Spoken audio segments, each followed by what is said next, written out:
Sí, pues, gracias, Lick. Sí. Ay, disculpen ustedes que tengo gripe y entonces seguro sueno chistoso. ¿Alguna otra pregunta?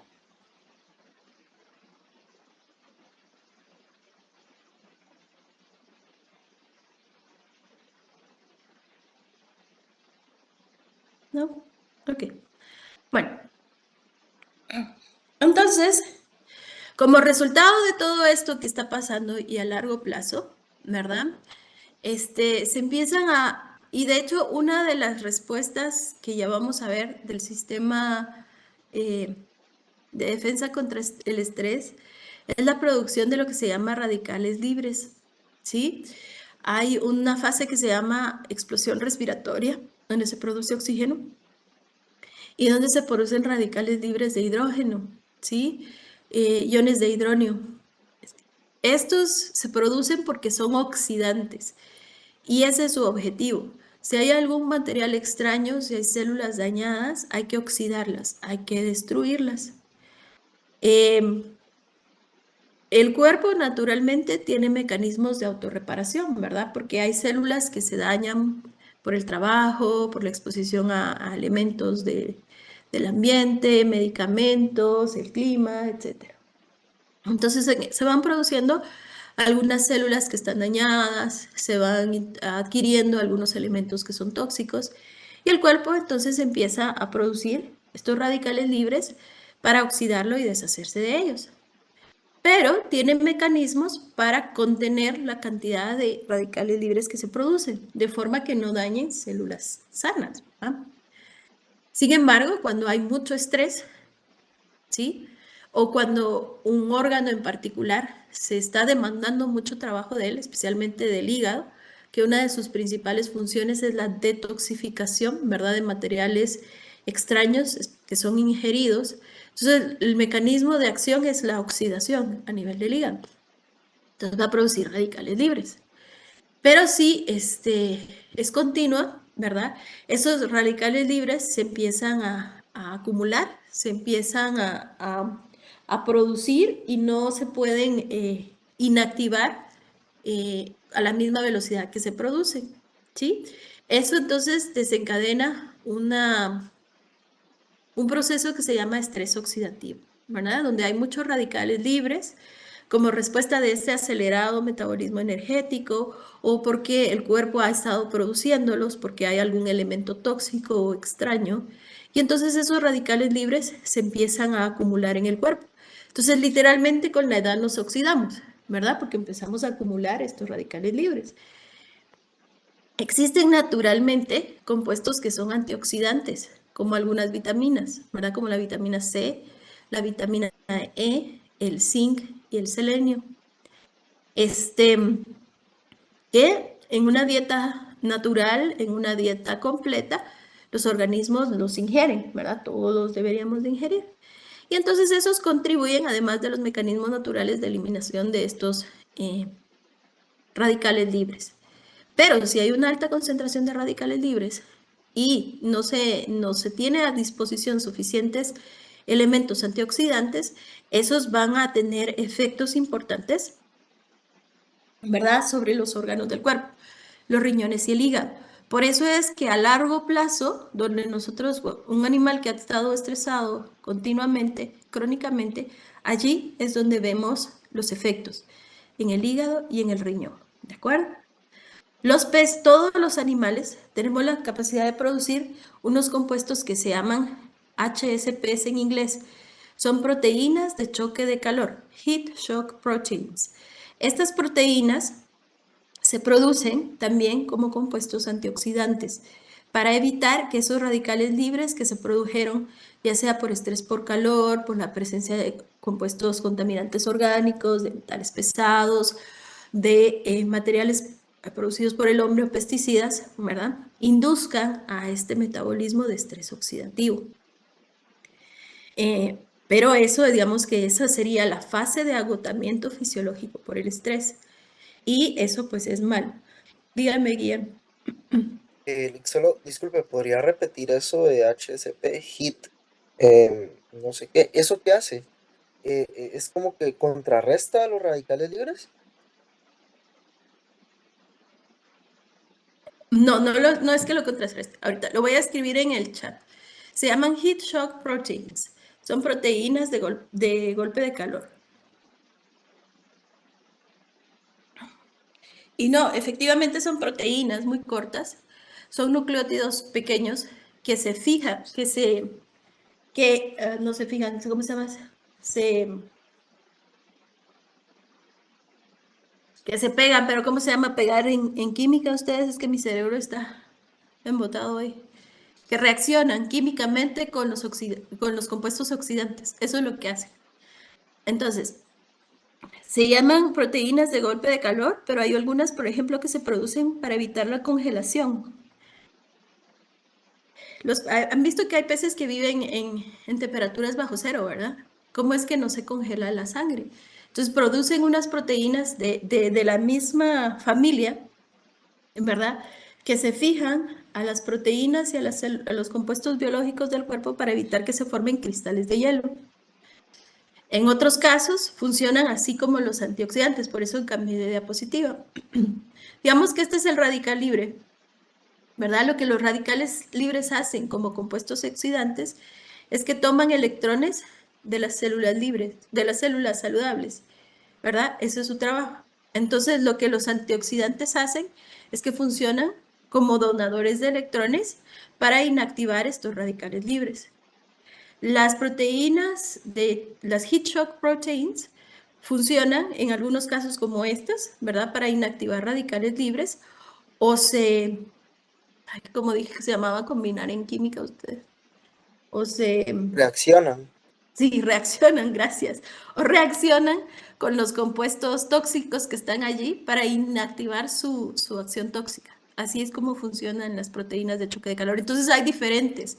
Como les digo, hay algunas que evitan la formación de cristales de hielo, hay otras que van a fijarse como que fueran antioxidantes, hay otras que van a quelar metales, por ejemplo, ¿verdad? O sea, precipitarlos o hacerlos que estén menos biodisponibles, dependiendo de la proteína de golpe de calor que se trata y del compuesto específico con el cual está interactuando.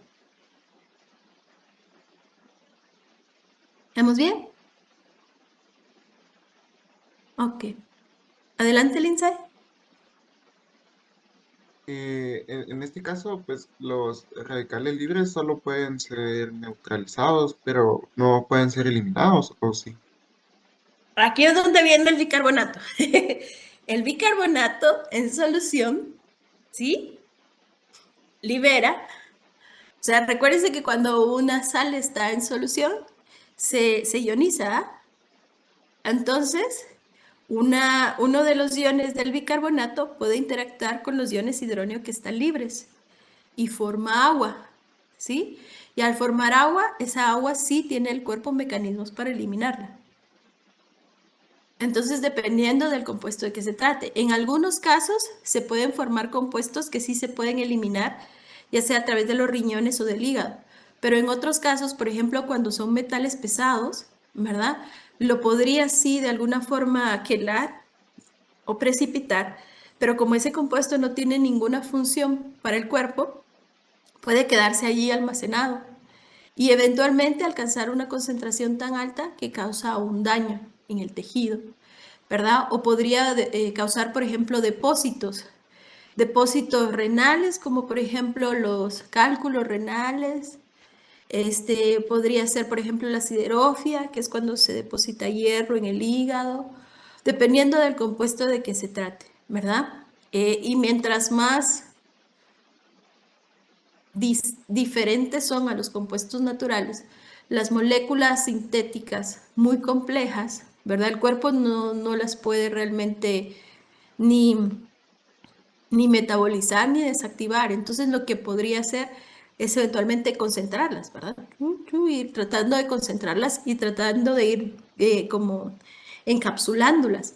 Entonces se van a formar, por ejemplo, abscesos u otras cosas, pero el cuerpo realmente no tiene una función para ellos y eventualmente podrían causar un problema y la muerte. Entonces depende del compuesto de que se trate. Entonces el principio de eso, de tomar agua con bicarbonato es lo que toma la gente, a veces veo que le recomiendan, que dice que es para ajustar el pH de la sangre y no sé qué, no sé cuánto. Eh, por ingesta, o sea, si el pH que está desbalanceado, digámoslo así, es el pH de su sangre, tiene que absorberse a través del tracto digestivo. Y sí, se absorbe una parte y podría funcionar. Pero realmente se utiliza mucho bicarbonato más que todo para regular las personas que tienen problemas de acidez estomacal, ¿verdad? De reflujo y de eso. Pero tienen que ser dosis controladas, ¿verdad? Tienen que ser dosis recomendadas por el médico. Porque también si se limita mucho ese balance ácido-base del cuerpo, recuerden que eso es importante para el efecto Bohr y efecto Root, que son los que se encargan de la oxigenación de los tejidos, también para la producción de ácido para la digestión, ¿verdad? Entonces, no es nada más de ingerir y en grandes cantidades, pero sí puede tener efectos beneficiosos. De hecho, hay personas que tienen acidosis o alcalosis porque tienen problemas con los riñones o a personas que tienen muy descontrolada su glucosa, que estos son los diabéticos, empiezan a tener problemas de regulación de pH en la sangre y los médicos podrían optar por una terapia donde sí se les administra bicarbonato intravenoso, pero es un médico bajo condiciones muy específicas, ¿verdad? Pero el principio básico de funcionamiento sería ese. Entonces, es una de esas terapias que están basadas, digamos, en cosas que son ciertas, pero que no es nada más de tomárselo. Eso es lo que, esto es en respuesta a lo que Lindsay me preguntó al final de la clase. Ahora, el principio sería que sí, la ingesta de bicarbonato puede contribuir a inactivar radicales libres, ¿verdad? Puede contribuir a regular el pH. Sí se puede absorber, si es ingerido, una parte se podría absorber, ¿verdad? Pero la dosis tiene que ser prescrita por un médico y en condiciones muy específicas, ¿verdad? No es nada más de que uno se lo tome. Y hay otros compuestos que les decía son antioxidantes naturales, como por ejemplo las vitaminas C y E, el zinc, el selenio y algunos fitobióticos, que son extractos de vegetales. Entonces, ¿qué es lo que pasa? Cuando hay estrés, aumenta la oxidación, ¿sí? Las vitaminas C y E ayudan a mantener y aumentar la actividad antioxidante para evitar que esos radicales libres, ¿verdad? O esos oxidantes que estén ahí dañen las células sanas. Eso no es lo que queremos, ¿verdad? Entonces, y funcionan así, por eso dejé esta caricatura.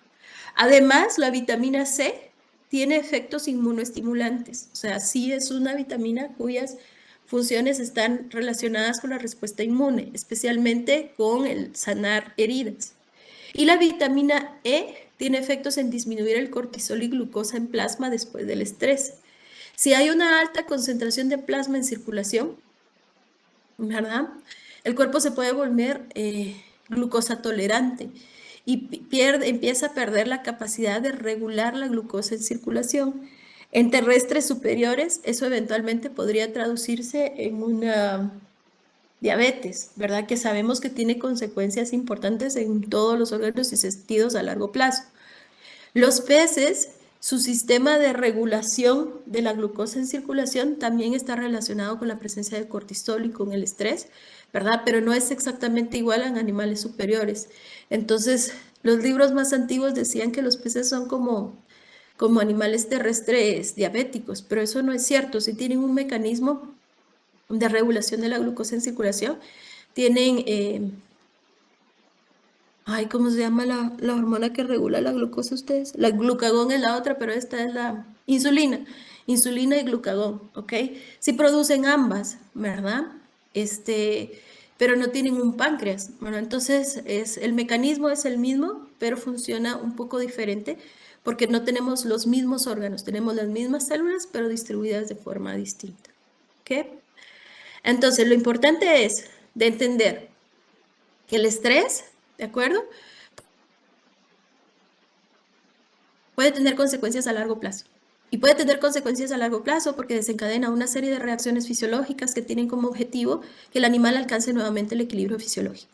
Si el estrés es recurrente, si el estrés se vuelve crónico, se desencadena una reacción fisiológica que puede llegar al agotamiento fisiológico, que se caracteriza porque los animales entran en estrés oxidativo y esos radicales libres empiezan a dañar muchos órganos y tejidos distintos en todo el cuerpo y podemos entonces tener un animal que además de estar inmunosuprimido, de que está gastando mucha energía en tratar de compensar, empieza a tener fallas, ¿verdad? En otros tejidos, en otros órganos, que deberían de estar sanos, pero por la presencia de esos radicales libres empiezan a tener problemas de funcionamiento. Y sabemos que ya hay compuestos que naturalmente los pueden ayudar a evitar que eso suceda. ¿Preguntas? Lick, buenos días. ¿El complejo B también ayuda tanto a camarones como a tilapias o solo a tilapias?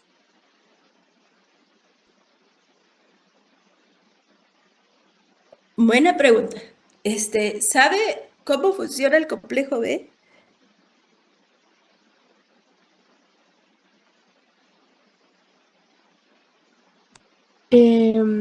Fíjese que no al 100, pero sí he visto que a veces inyectan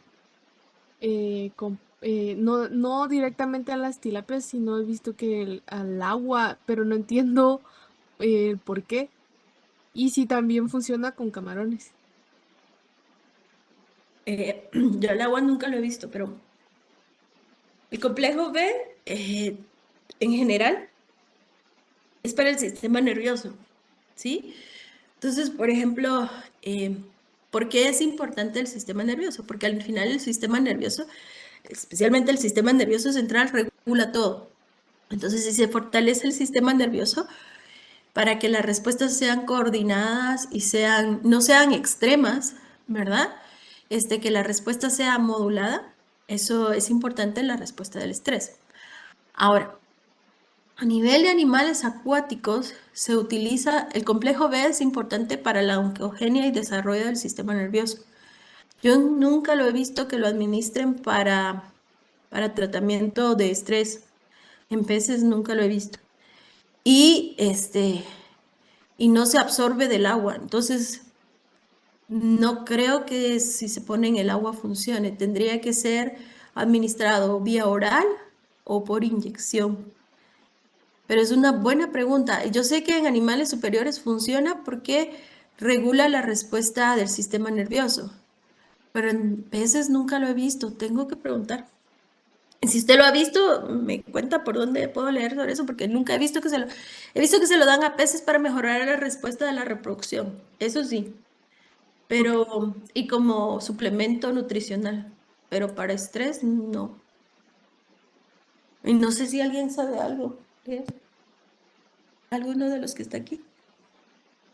Y para camarones, no. Nunca he oído que se usen camarones como un suplemento adicional de algo, nada. Ahí sí, nada.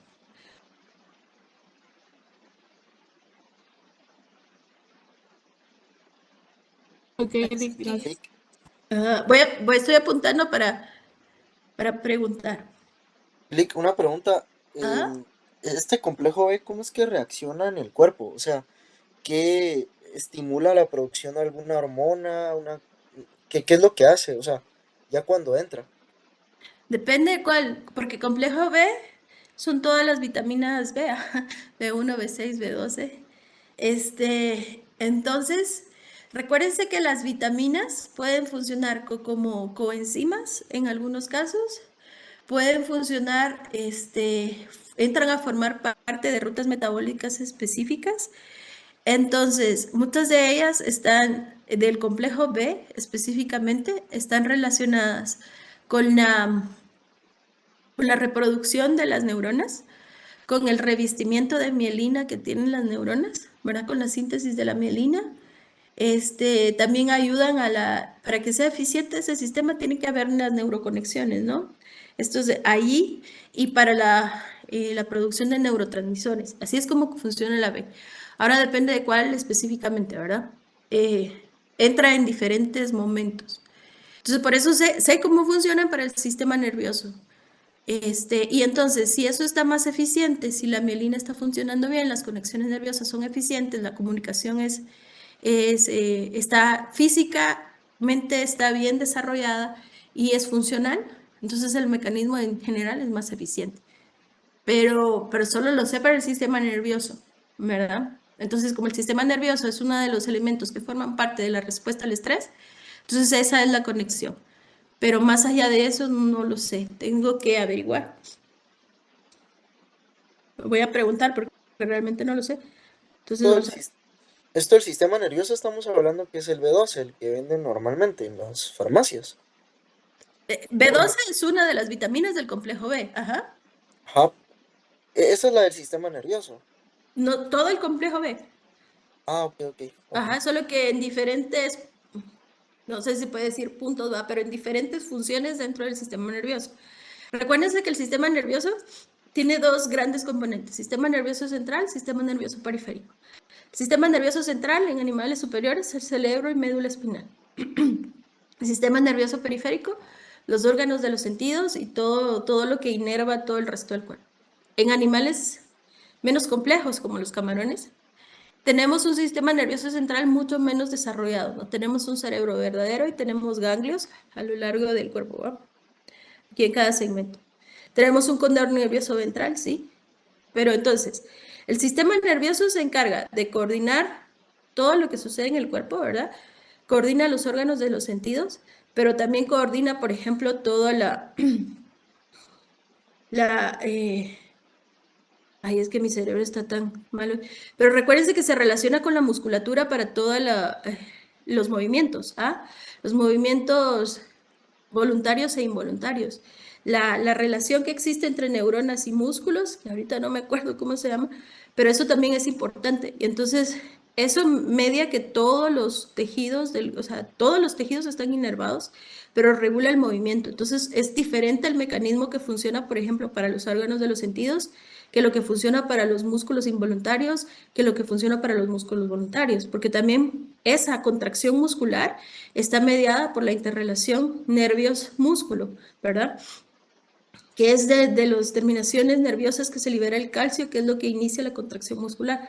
Entonces eso es lo que regula, por ejemplo, el movimiento de las branquias, el movimiento del corazón, toda la circulación.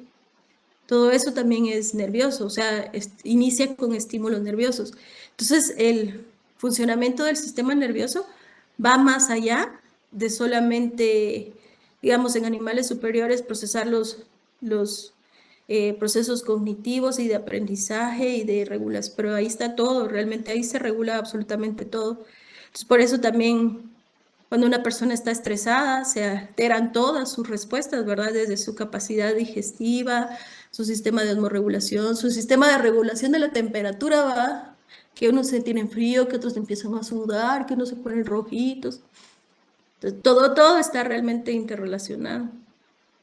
Pero exactamente, si hay alguna función del complejo B directamente asociada a la inmunidad, no lo sé.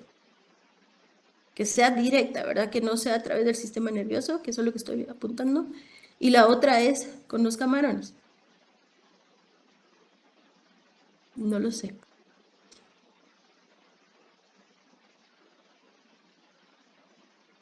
¿Qué? Algo más que no les he contestado para que lo apunte y así averiguo.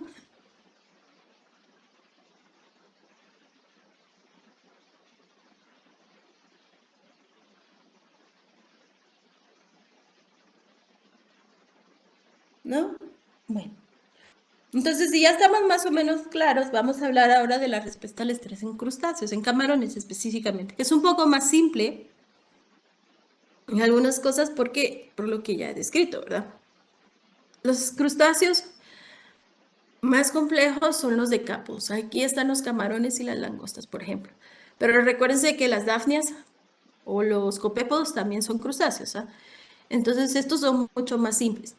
En los crustáceos decápodos, si tienen un sistema nervioso más desarrollado, tienen un pseudocerebro. Lo que no tienen tan desarrollado como los organismos terrestres o los peces es el sistema endocrino. De hecho, lo que los crustáceos decápodos tienen es un sistema que se llama sistema neurocrino, porque combina el sistema nervioso y el sistema endocrino. No tienen glándulas verdaderas.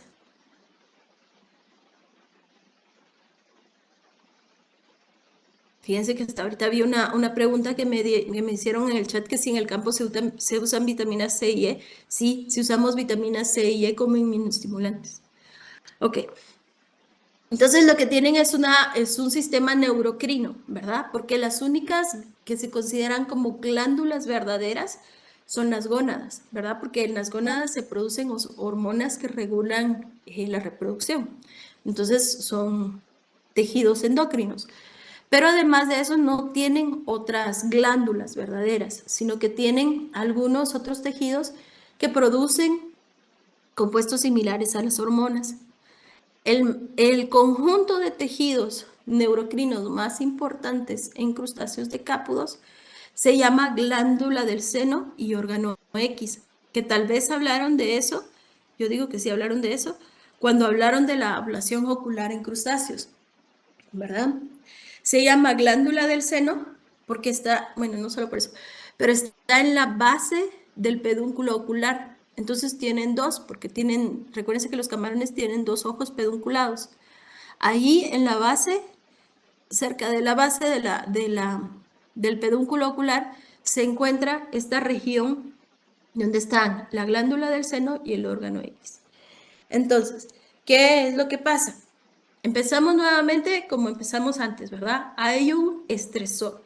Hay algo que cambió, que puede ser físico, químico o biológico, ¿verdad?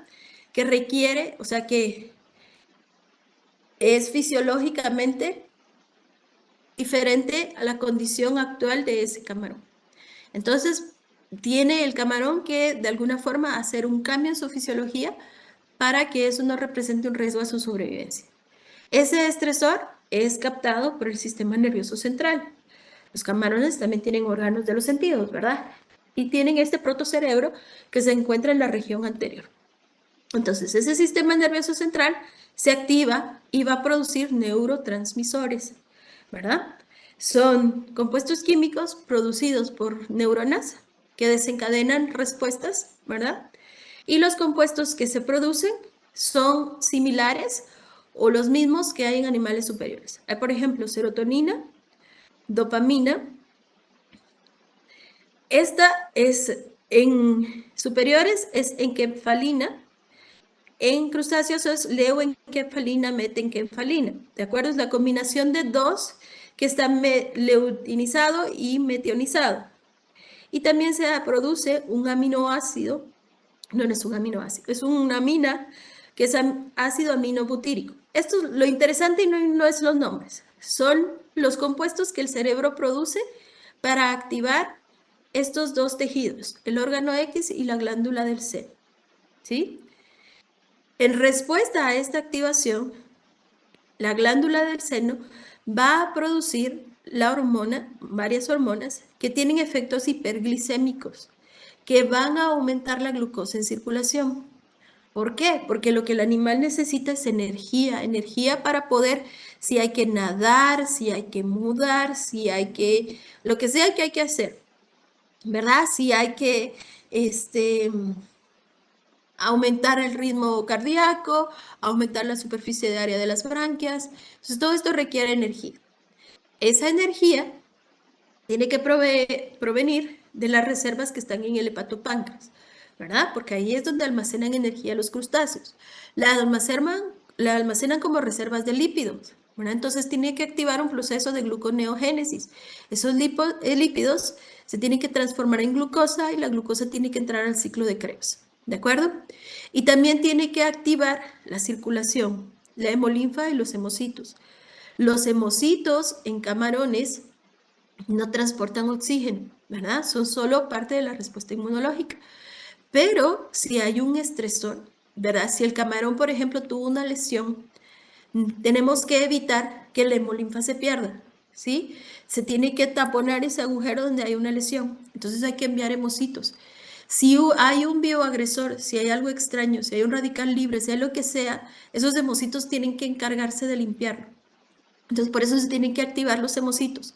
Los hemocitos son las células de la hemolinfa de los camarones. Entonces, hay que aumentar la circulación para que la energía llegue a todos lados, para que el oxígeno llegue a todos lados, para recoger todos los desechos metabólicos que puedan haber en todos lados, y tenemos que asegurarnos que hay suficientes hemocitos en circulación para hacer el trabajo, ¿de acuerdo? Pero más células en circulación significan que la composición de la hemolinfa cambia, ¿ok? Ya vamos a ver por qué eso es importante. Entonces, en respuesta a eso, se produce glicemia, que es el aumento de la glucosa, y se produce también un compuesto que es la fenoloxidasa. Ese compuesto eventualmente activa una cascada de reacciones que producen melanina, ¿sí? Y que activan la coloración. Entonces, ¿qué vemos en camarones? Los camarones se expanden los cromatóforos cuando están estresados, ¿verdad? Lo mismo que creo que fue Gabriel, o no sé quién me preguntó si los peces cambian de color. Los camarones también cambian de color cuando están estresados, porque se activan los cromatóforos, que son las células pigmentadas. Además, estamos cambiando la composición de la hemolinfa. Al cambiar la composición de la hemolinfa, una de las primeras cosas que cambian es la velocidad de coagulación. Por eso una de las pruebas, primeritas pruebas que hacemos para ver si un camarón está estresado, enfermo, perdón, es que tomamos el tiempo de coagulación, porque eso me dice inmediatamente cómo es la situación de la hemolinfa en este momento. Si hay muchas cosas en circulación, la coagulación se ralentiza. Si no, si la hemolinfa está normal, entonces va a coagular casi inmediatamente. Entonces, en términos generales, la respuesta es la misma. ¿Qué color se pone un camarón cuando esté enfermo? Depende de qué esté enfermo. Muchas enfermedades de camarón tienen nombres de colores precisamente por eso. Hay enfermedad de la mancha blanca, de la cabeza amarilla, de la cola roja. Depende, porque depende qué cromatóforos se estén activando y en qué región del cuerpo. Pero en términos generales, Litopeneus baramei, que es lo que nosotros cultivamos, tiende a ponerse rojizo, porque son de los cromatóforos que más hay. Entonces, lo que vemos es que al final la respuesta es muy similar, ¿verdad? Se activa el sistema nervioso central, se producen compuestos químicos que activan una respuesta que lo primero que hace es aumentar la glucosa en circulación, aumenta la producción de energía, entonces altera el metabolismo energético, altera también la capacidad de osmorregulación y por eso los camarones mudan, ¿verdad? Porque eso les ahorra energía en tener que estar osmorregulando. Y por eso, pues ese es el proceso de muda. Y solo para, ya sé que ya me estoy pasando el tiempo, solo para que recordemos, aquí vamos a retomar mañana, esto es la anatomía del camarón. Aquí es donde se encuentra el pseudocerebro y en la base del pedúnculo ocular, muy cerca, está el órgano X y la glándula del seno, ¿verdad? De aquí vamos a retomar para ver cómo funciona, tratar de hacer un diagrama similar como el que hicimos con los peces, ¿verdad? Y yo sé que hoy fue un poco caótica la cosa, ustedes me disculpo, pero mi cerebro está algo apagado. Solo estoy tomando la foto y si alguien tiene preguntas o dudas.